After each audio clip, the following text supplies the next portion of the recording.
एक दिन की बात है।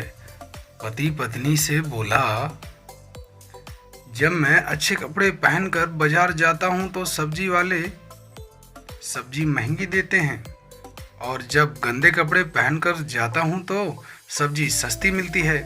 पत्नी, तुम कटोरा लेकर जाया करो, सब्जी मुफ्त में ही मिल जाएगी।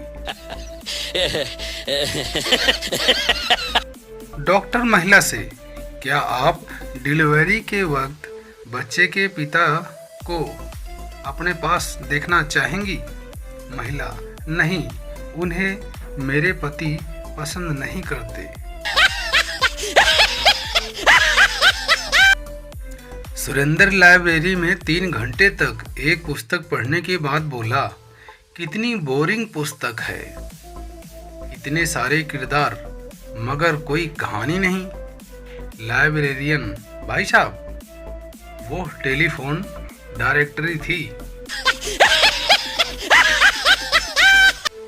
एक लड़के की कार से स्कूटी वाली लड़की की टक्कर हो गई। भीड़ ने लड़के को खूब मारा, बुरी तरह पीटा, फिर लड़की और स्कूटी को उठाया। एक आदमी बोला, आपको लगी तो नहीं? लड़की, नहीं, ये तो रोज का काम है, स्कूटी सीख रही हूँ ना।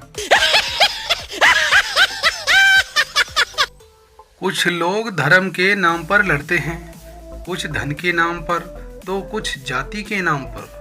सिर्फ पति पत्नी ही हैं जो निस्वार्थ भाव से बेवजह लड़ते हैं। टीचर, बताओ, रजनीकांत की फिल्म द रोबोट से तुमको क्या सीख मिली? स्टूडेंट्स, सर, लड़की सिर्फ आदमी का ही नहीं, मशीन का भी दिमाग खराब कर सकती है। मुझे पता है दोस्तों, आप मेरी वीडियो को लाइक नहीं करेंगे, यूं ही निकल जाएंगे।